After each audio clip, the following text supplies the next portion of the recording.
اشرح لی صدری ویسر لی امری واحلل عقدۃ من لسانی یفقہوا قولی رب زدنی علما۔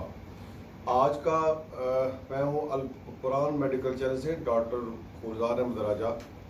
آج کا جو ٹاپک ہے that is most important about humanity ENT ear nose throat, یعنی کہ آج کا جو ٹاپک ہے وہ یہ ہے کہ dust allergy, sinusitis, rhinitis, pollen allergy, نزلہ، زکام، کھانسی، ناک کا بہنا اور گلے کے اندر نزلے کا گرنا جسے پنجابی میں کیرا کہتے ہیں، اور ہاتھ میں ٹیشو پیپر، رومال، چھینکیں، موسم چینج ہوا تو چھینکیں، برسات ہوئی تو چھینکیں، نہ کہ آنے کرے اور نہ کہ جانے کرے، اور چہرے پہ عجیب تاثرات ہوتے ہیں۔ بعض اوقات وہ لوگ جو ساحلی علاقوں میں رہتے ہیں وہ، اور جو مائیں اپنے بچوں کو فیڈر پہ رکھتی ہیں ان کے تو ناک کا گوشت بڑھتا ہے۔ یہ ہے نیزل پولیپس، ناک کا گوشت بڑھ جانا، اور یہ ہے سائنوسائٹس پوسٹ نیزل کیٹارا اور ڈرپنگ کے گلے کے اندر نزلہ گرتا رہتا ہے۔ جب ہم بچوں کو پالتے ہیں اس وقت سٹارٹ ہی اس کی لائف فیڈر سے کرتے ہیں۔ جب اگر آپ this entire duty of the doctor کو وہ ڈاکٹر بتائے کہ فیڈر پہ نہ لگائیں، اگر لگانا بھی ہے تو کسی سے لگائیں۔ اور جب بچہ نپل کو چوستا ہے تو اس کے یہ مسلز، یہ ٹیشو سکیر بھی ہوتے ہیں، سپریس بھی ہوتے ہیں اور امپیکٹ بھی ہوتے ہیں۔ زور لگانے سے ناک کا گوشت بڑھتا ہے۔ پھر ہم بچوں کو شروع ہی سے 6 مہینے میں، 8 مہینے میں روح افزا ڈال کے دیتے رہتے ہیں۔ روح افزا نہ ملے بازار کے آئٹم کے پیسے دیتے ہیں، بچہ خود باہر جا کر ڈفرنٹ قسم کے ٹاٹری جوس پیتا رہتا ہے۔ اور آج کل ایک اور نئی بوتل نکلی ہے سٹنگ، وہ بچے منہ لال کرنے کے لیے اس کو پی جاتے ہیں، اور یہ بچوں کے اندر ہوتا ہے۔ پھر جب ہم ڈاکٹر کے پاس جاتے ہیں تو مائیں جو بہت لکھی پڑھی ہوتی ہیں، والدین بھی، وہ کہتے ہیں کہ بچہ جو ہے ڈاکٹر صاحب منہ کھول کے سانس لیتا ہے۔ منہ کھول کے کیوں سانس لیتا ہے؟ اس کا ایک پاتھ بلاکیج ہے، بچہ سانس لینا چاہے تو نہیں۔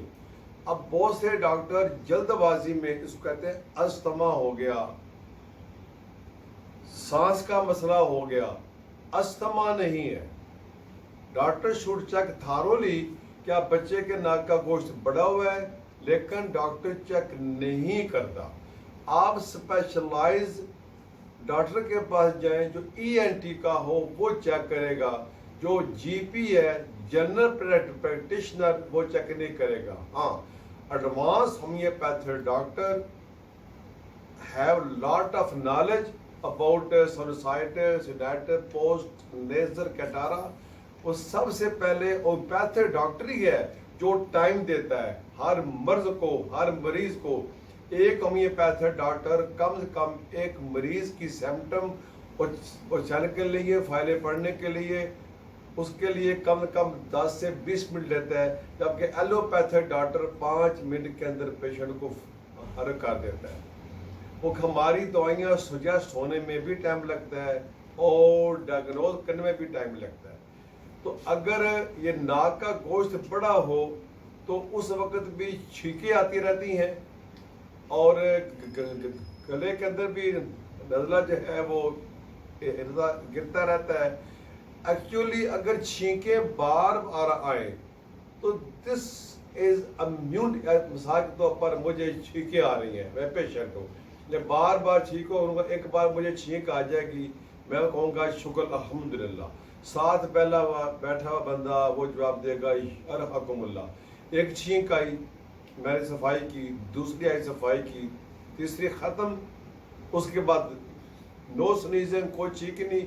اٹس مین کہ میرے اندر کی امیونٹی، ہماری جو فوج ہے اس نے باہر کے وائرس کو ریپل کر دیا۔ چھینک کا مطلب یہ ہے کہ وائرس ریپیل ہو گیا ہے. اگر ہمارے اندر کی فوج کمزور ہوگی تو چھینکیں بار بار آئیں گی.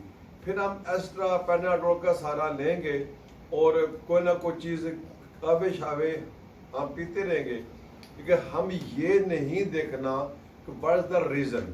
پولن الرجی کیا ہے؟ جیسے اسلام آباد ہے، کوئٹہ ہے اور اس طرح کے جو پہاڑی علاقے ہیں، وہاں جب موسم بہار آتی ہے تو پودوں کے اوپر چھوٹی چھوٹی چیزیں اس پہ لگتی ہیں، وہ ہوا میں اڑتی رہتی ہیں، وہ کہلاتی ہے پولن. پھولوں کے اوپر لگتی پولن. ڈسٹ الرجی مین ذرا باہر میں گئے، گھر کی کھڑکیاں صاف کی، جھاڑ پھونک کی، کرکٹ کیٹا تو وہ ساتھ ہوگی چھینکیں، یا جو ساری علاقے لوگوں کو چھینکیں ہوگی. اس میں سیگریگیٹ یہ کرنا ہے کہ whether patient is suffering from sinusitis, rhinitis, nasal polyps اور سائنوسائٹس. ہم پھر پیشنٹ ڈاکٹر کہتے ہیں جی سرجری کرا لو. اب سرجری کے اوپر یا بولے کہ بچے کے ٹانسل بھی انلارج ہے، ایک ہی بار خرچہ کر لو تو 1.5 سے 2 لاکھ روپیہ ایک پہ گیا، 2 لاکھ اس پہ گیا.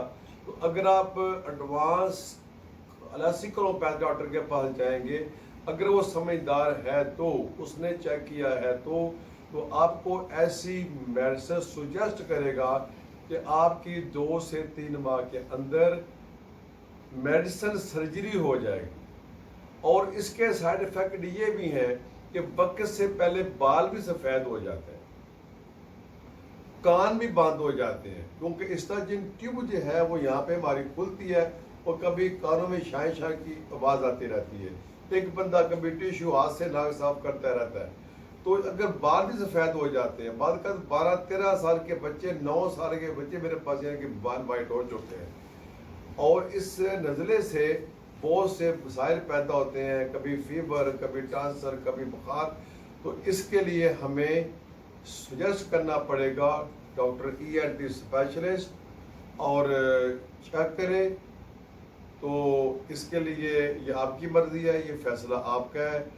آپ سے التماس ہے کہ آپ کسی مصیبت میں پڑے یا کچھ پڑے، آپ کو رضا سے کام بخار ہو تو آپ ہمارے چینل کو لائک بھی کریں، سبسکرائب بھی کریں اور بیل آئیکن کا بٹن دبائیں، فارورڈ کریں تاکہ آپ کو نئی مختصر اچھی میڈیکل اویئرنیس ملتی رہے. اللہ حافظ.